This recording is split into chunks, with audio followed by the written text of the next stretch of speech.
90 दिन हमारे पास प्यारे बच्चों बचे हुए हैं। इन 90 दिनों में आपको स्मार्ट स्टडी ज़रूर करनी चाहिए। आज के वीडियो में मैं आपको बताने वाला हूँ चैप्टर वाइज कुछ टॉपिक, मोस्ट इंपॉर्टेंट क्वेश्चंस जो हैं, जो हर साल आपके बोर्ड एग्जाम में आते ही आते हैं, वो मैं बताने वाला हूँ, टॉपिक बताने वाला हूँ। ठीक है, इन टॉपिक के हिसाब से मैंने क्वेश्चन ऑलरेडी करा रखा है, प्लीज़ जाके देख लेना। चलिए स्टार्ट करते हैं, चैप्टर नंबर 1 पे आ जाते हैं। ठीक है, चैप्टर नंबर अगर 1 की हम बात करें तो सबसे पहला जो टॉपिक है वो आपके एग्जाम में पक्का पक्का आएगा, वो है HCF और LCM। आपके पास HCF और LCM निकालने के प्रश्न जरूर आएंगे। ठीक है, 2 संख्या 3 संख्या दी जाएगी, HCF LCM निकालना होगा, या फिर 2 संख्या दी जाती है, बोलेगा कि HCF LCM निकालो और उनका जो संबंध होता है प्रथम संख्या गुणा द्वितीय संख्या बराबर होता है HCF गुणा LCM, वो भी निकालने के लिए पूछ सकता है। तो ये HCF LCM तो पक्का पक्का आएगा ही आएगा।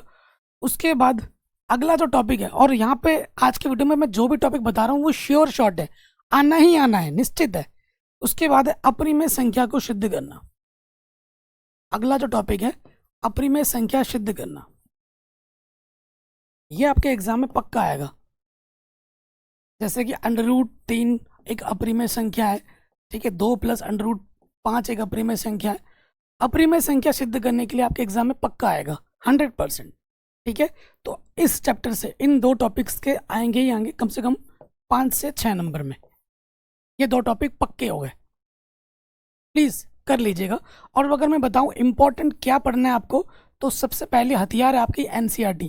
NCERT मैंने पूरी पढ़ा रखी है।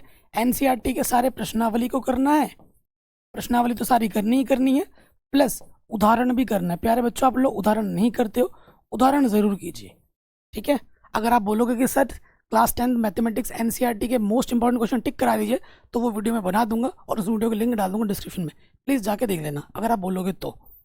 ठीक, चैप्टर नंबर 2 में आ जाते हैं। चैप्टर नंबर 2 में क्या है, जो टॉपिक इंपॉर्टेंट है वो है आपका बहुपद के शून्यक। ठीक है, बहुपद का शून्यक निकालने के लिए पक्का आएगा गुणनखंड विधि से। कौन सी विधि से? गुणनखंड विधि से। गुणनखंड विधि से द्विघात बहुपद के शून्यक निकालने के लिए पक्का पक्का आएगा। और उसके बाद जो संबंध होता है, गुणांकों के संबंध की जांच कीजिए, वो पक्का आएगा। जैसे कि शून्यकों का योगफल हो गया, ठीक है ना, शून्यकों का गुणनफल हो गया, इस पर आधारित जो प्रश्न है वो भी आएंगे। ठीक, अगला जो टॉपिक आएगा वो है द्विघात बहुपद ज्ञात कीजिए। 1 नंबर का क्वेश्चन आएगा, द्विघात बहुपद ज्ञात कीजिए, इस पर आधारित प्रश्न आएगा। ये जो प्रश्न आएगा वो आएगा बाबू 4 नंबर का, और ये जो प्रश्न आएगा वो आएगा 1 नंबर का। इस चैप्टर से आपके 5 नंबर का क्वेश्चन पक्का आएगा। कितना नंबर? 5 नंबर, 100% गारंटी है, आएगा ही आएगा। फिर आ जाते हैं चैप्टर नंबर 3 पे। चैप्टर नंबर 3 थोड़ा बड़ा है लेकिन इंपॉर्टेंट है। इसमें आपको मैं बता दूं, देखिए यूपी बोर्ड में ग्राफ का क्वेश्चन इतने सालों से नहीं आ रहा है, लेकिन इस साल आ सकता है। बाकी बोर्ड में तो आता ही आता है, MP board, Uttarakhand board, Jharkhand board, Bihar board, सभी बोर्ड में ग्राफ का क्वेश्चन आता है। 5 नंबर का एक क्वेश्चन ग्राफ का आता है। ठीक है, तो बाकी आप भी कर लीजिए, क्योंकि आपके नई NCERT किताब में है, कुछ कह नहीं सकते, आ सकता है यूपी बोर्ड में, बाकी बोर्ड वाले तो करना ही करना है। उसके बाद इसमें प्रतिस्थापन विधि और विलोपन विधि। ठीक है, ये 2 विधि आपको आना चाहिए। क्या 2 समीकरण दिया जा सकता है और बोलेगा कि विलोपन से हल करो या फिर प्रतिस्थापन से हल करो। बाकी प्रश्न भी आता है तो किसी विधि से तो हल करना ही पड़ेगा। उसके बाद शाब्दिक जो प्रश्न होते हैं, शाब्दिक प्रश्न वो ज़्यादा आएंगे। आपके NCERT के जो शाब्दिक प्रश्न है, वर्ड्स प्रॉब्लम, वो ज़्यादा आएंगे। जैसे मैं आपको बताऊं, 2 अंकों वाली संख्या वाला प्रश्न बहुत इंपॉर्टेंट है। 2 अंकों वाली संख्या, अंकों का अंक पलटने पर ये जो क्वेश्चन है ना, ये वाला क्वेश्चन हो गया। फिर आयु वाला जो क्वेश्चन हो गया, ठीक है, और उसके बाद जो भिन्न वाला क्वेश्चन हो गया, ये बहुत इंपॉर्टेंट है। ये 3 क्वेश्चन है, 2 अंकों वाली, आयु वाला और भिन्न वाला। आपके एग्जाम में इनमें से 2, एक नहीं, इनमें से 2 आपके एग्जाम में पक्का आएगा, आएगा ही आएगा। तो ये ज़रूर देख लीजिएगा, नई NCERT बुक में यही टॉपिक है और इन्हीं से प्रश्न आता है। ठीक, उसके बाद इसमें एक चीज़ आपको और पढ़नी है कि अनुपात वाला जो A1/A2 करके प्रश्न है ना, B1/B2, C1/C2, ये चीज़ अनुपाती की तुलना करके बतानी है कि संगत है असंगत है। ठीक है, कितने हल हैं, और रेखा कैसी है, संपाती है या फिर समानांतर है या प्रतिच्छेद करती रेखा है। ठीक है, ऐसे प्रश्न ज़रूर आएंगे 100%। तो ये टॉपिक है जो आएंगे ही आएंगे। मैं आपको बता दूं, ग्राफ का क्वेश्चन आता है 5 नंबर में, प्रतिस्थापन या विलोपन विधि से क्वेश्चन आता है 4 नंबर में, उसके बाद 2 अंकों वाली जो प्रश्न है वो आता है 6 नंबर में, आयु वाला भिन्न वाला क्वेश्चन आता है 6 नंबर में, और ये क्वेश्चन आता है 2 नंबर में। तो ये हाई स्कोरिंग चैप्टर है, हाई स्कोरिंग चैप्टर है, मोस्ट इंपॉर्टेंट है। चौथे नंबर में आ जाओ, चौथे वाले चैप्टर में आ जाएगा, ठीक है, श्रीधराचार्य का नियम, पक्का आएगा ही आएगा, श्रीधराचार्य का नियम।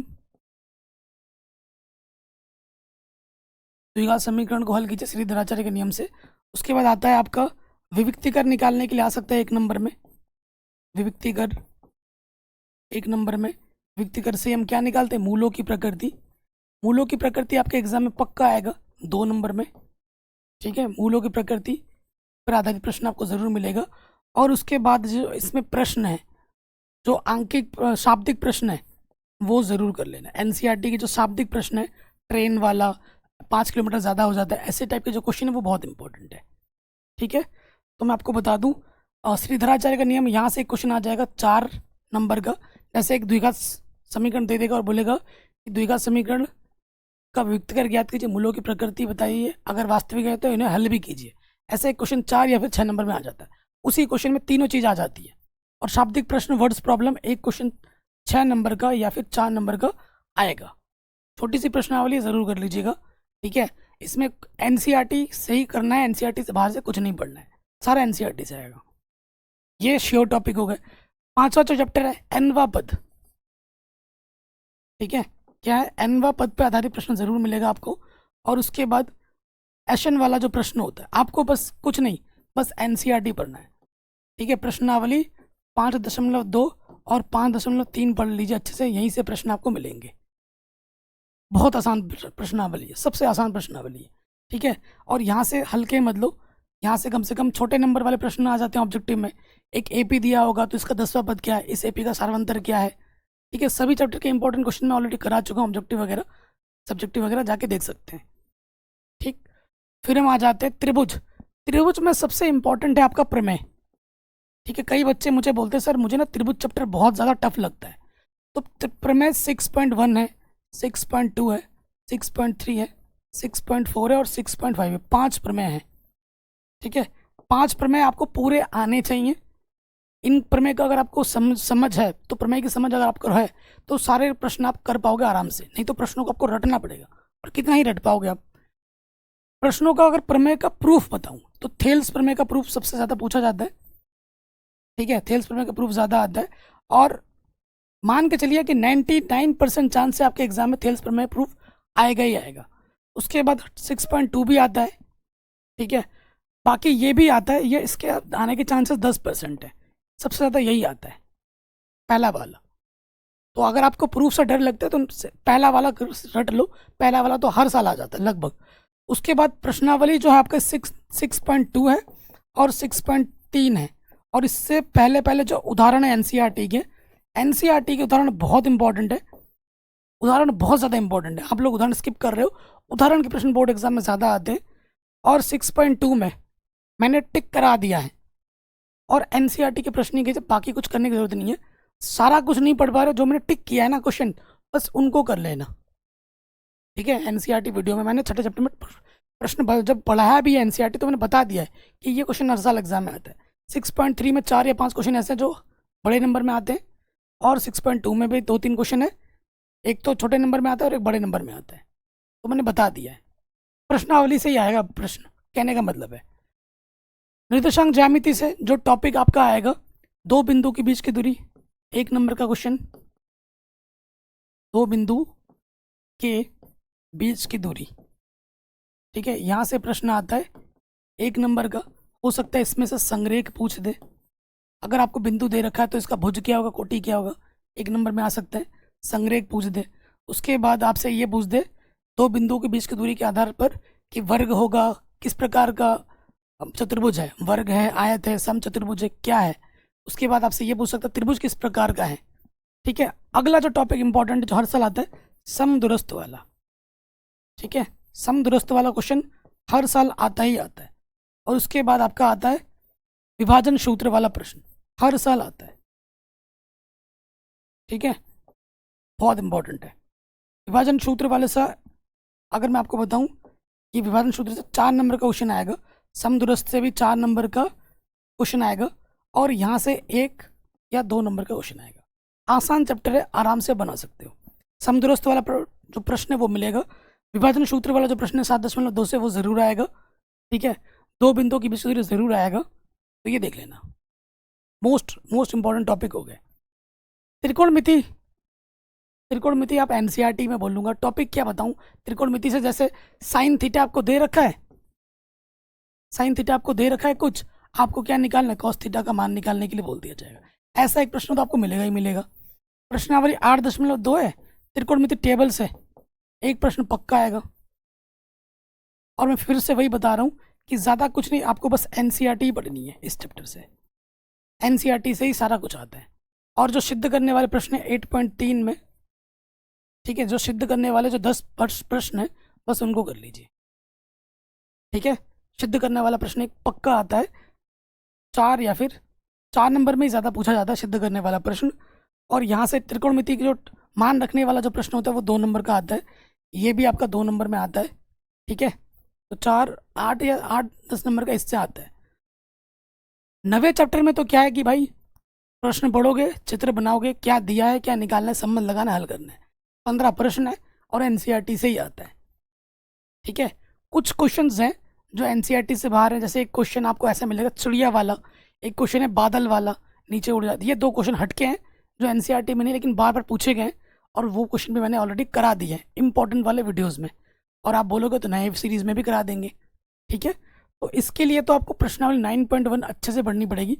15 ही क्वेश्चन है और यहाँ से एक क्वेश्चन 6 नंबर का, पिछले साल एक नहीं 2 क्वेश्चन आ गया था, 10 नंबर का आ गया था इसी प्रश्नावली से। 9.1 से एक नहीं 2 क्वेश्चन आए थे एक ही पेपर में, 6 नंबर का एक आया, 4 नंबर का एक आया। तो ये प्रश्नावली बहुत इंपॉर्टेंट है भाई, 10 नंबर दे के जा रहा है आपको 70 में से, हल्का ही मत लो इसको। तो बहुत इंपॉर्टेंट एनसीईआरटी से ही आता है। उसके बाद वृत्त में आपको 2 प्रमेय मिलेंगे, प्रमेय 10.1 और 10.2। 10.2 का प्रूफ बार बार एग्जाम में पूछा भी जाता है, और जब आप प्रश्न हल करोगे, प्रश्नावली 10.2 बहुत इंपॉर्टेंट है। यहाँ से एक क्वेश्चन 4 या फिर 6 नंबर में आता ही आता है, बड़े नंबर में। प्रश्नावली 10.2 अच्छे से कीजिएगा, बहुत इंपॉर्टेंट है, ठीक है। इसमें उदाहरण भी है, उदाहरण उतनी बार नहीं पूछा, लेकिन प्रश्नावली से प्रश्न आता है, आसान है। 10.2 का प्रूफ हर साल एग्जाम में आता है लगभग, और जब प्रश्नावली के प्रश्नों को हल करोगे तो इन प्रमेय को आपको आना चाहिए। प्रमेय के बिना कोई भी प्रश्न एक हिलेगा भी नहीं अपनी जगह से, तो ये बहुत इंपॉर्टेंट है। यहाँ से एक क्वेश्चन आपके 4 या फिर 6 नंबर में पक्का आएगा, ठीक। फिर हम बात करते हैं वृत्तों के संबंधित क्षेत्रफल, जैसे कि त्रिज्यखंड का क्षेत्रफल, वृत्तखंड का क्षेत्रफल, लघु त्रिज्यखंड। तो इसमें भी वही चीज़ है, प्रश्नावली, प्रश्नावली एक ही प्रश्नावली है, और मैं कहूँगा प्रश्नावली के क्वेश्चन नंबर 1 से क्वेश्चन नंबर 6 ये सबसे ज़्यादा इंपॉर्टेंट है, और एग्जाम में इन्हीं में से ही आता है, पिछले 2 साल से इन्हीं में से ही आ रहा है। क्वेश्चन नंबर 5, 6 जो है वो ज़्यादा इंपॉर्टेंट है, बाकी पढ़नी तो सारी एक ही प्रश्नावली है। और यहाँ से क्वेश्चन 6 नंबर में आ रहा है, एक ही क्वेश्चन आया वो भी 6 नंबर में, और स्टार्टिंग त्रिज्यखंड क्या है, चाप क्या है, उस पर आधारित प्रश्न 1 नंबर का आता है। तो कुल मिला के 7 नंबर का आपको यहाँ से मिल जाएगा। बहुत ही हल्की प्रश्नावली है, सूत्र याद होना चाहिए, प्रश्न पढ़ोगे सूत्र याद होगा, मान रखोगे, हल करोगे, आंसर आ जाएगा। सेम अगला चैप्टर भी है, इसमें क्या है, क्षेत्रफल और आयतन वाला। इसमें क्या है, इसमें भी वही चीज़ है, सूत्र आपको याद होना चाहिए, गुणा भाग आपको अच्छे से आना चाहिए, और इसमें भी वही है। इसमें 12.1 12.2 ये 2 प्रश्नावली बहुत ही कम क्वेश्चन रह गए हैं। अब इसमें भी अगर मैं बताऊं कि ये पढ़ो ये मत पढ़ना तो भाई ज़्यादती होगी। सबसे ज़्यादा इंपॉर्टेंट है 12.2 प्रश्नावली, 12.2 प्रश्नावली से बड़े नंबर, और 12.1 से स्टार्टिंग के 4 क्वेश्चन, क्वेश्चन नंबर 1 से क्वेश्चन नंबर 4, और ये पूरा करना, यहाँ से बड़े नंबर का आएगा। 12.1 मतलब सारा करो ना करो, क्वेश्चन नंबर 1 से 4 कर देना, यहाँ से एक क्वेश्चन पक्का रिपीट होगा, और यहाँ से क्वेश्चन पक्का आएगा, ठीक है। यहाँ से ज़रूर ये 4 स्टार्टिंग के क्वेश्चन बहुत इंपॉर्टेंट है, बहुत ज़्यादा। फिर हम आ जाते हैं आखिरी चैप्टर जो है माध्य निकालने के लिए एग्जाम में आता है। माध्य निकालने की 3 विधि है, पग विचलन विधि, प्रत्यक्ष विधि, ठीक है, और कल्पित माध्य विधि। लेकिन मेन इंपॉर्टेंट है कल्पित माध्य विधि, प्रत्यक्ष विधि। ठीक है, यहीं से क्वेश्चन आता है। माध्य हर साल एग्जाम में आता है बहुलक निकालने के लिए, एग्जाम में आता है, बहुत आसान है। और माध्यक, माध्यक को माध्यिका भी कहते हैं, और इनमें एक संबंध भी होता है। ठीक है, संबंध क्या होता है कि बहुलक जो होता है वो माध्यिका का 3 गुना होता है, और उसमें से 2 माध्य घटाना होता है। इस पर आधारित भी प्रश्न एग्जाम में आता है। आपके बोर्ड एग्जाम में 3 टॉपिक में से 2 तो पक्का आएगा। 3 है ना, माध्य माध्य का बहुलक, 3 में से 2 टॉपिक आएगा ही आएगा, और पूरे में से 10 नंबर का आएगा पक्का। इस चैप्टर से 10 नंबर का जरूर आएगा, हाई स्कोरिंग चैप्टर है, मैं आपको बता दूं। फिर अगर हम बात करें प्रायिकता, भाई हलवा चैप्टर है एकदम, सारा क्वेश्चन आपके एनसीईआरटी से। अभी कुछ दिन पहले ही मैंने करा रखा है नया वीडियो में, तो इसको अच्छे से पढ़िए, प्रश्नावली करना है। और अंदर की खबर, अंदर की बात, क्योंकि इसमें नई एनसीईआरटी बुक चल रही है आपकी, तो नई एनसीईआरटी बुक में एक क्वेश्चन ऐसा है जो आपके नई एनसीईआरटी बुक में नहीं है, वो आपको मिलेगा पुरानी एनसीईआरटी के प्रश्नावली 15.2। क्वेश्चन भी बता रहा हूँ, क्वेश्चन नंबर 2 से क्वेश्चन नंबर 5 या फिर 6 तक। ये बहुत इंपॉर्टेंट है, यहाँ से एग्जाम में आ रहा है। आई थिंक 3, 4, 5, क्वेश्चन नंबर 3, 4, 5 बहुत इंपॉर्टेंट है, इनको कर लेना। ये बड़े नंबर में आ रहा है, यहाँ से क्वेश्चन 4 नंबर में आ रहा है। आप अगर नई एनसीईआरटी के भरोसे रहोगे तो फिर नहीं होगा। प्रायिकता की प्रश्नावली है, पुरानी एनसीईआरटी में प्रायिकता 15वें नंबर में था, चैप्टर नंबर 15 था। तो पुरानी एनसीईआरटी सर्च करोगे ना, क्लास 10 प्रश्नावली 15.2, आगे लिख दोगे मैथमेटिक्स एनालिसिस, तो हमारी वीडियो टॉप पे आ जाएगी, देख लेना। तो वहाँ से तीसरा, चौथा, पाँचवा कर लेना, ये बड़े नंबर में आ रहा है। तो ये टॉपिक मैंने आपको बता दिया, किस प्रकार के क्वेश्चन आते हैं वो भी मैंने बता दिया, इनको अच्छे से बनाइए। ठीक है, बाकी चैप्टर वाइज जो इंपॉर्टेंट क्वेश्चन मैंने करा रखे हैं उनको कीजिए, जो नए वीडियोस आ रहे हैं उनको देखिए। मेन है आपकी एनसीईआरटी, एनसीईआरटी अच्छे से पढ़िए और क्वेश्चन बैंक ढंग से करिए, सारा क्वेश्चन आपको यहीं से मिलेगा। जय हिंद।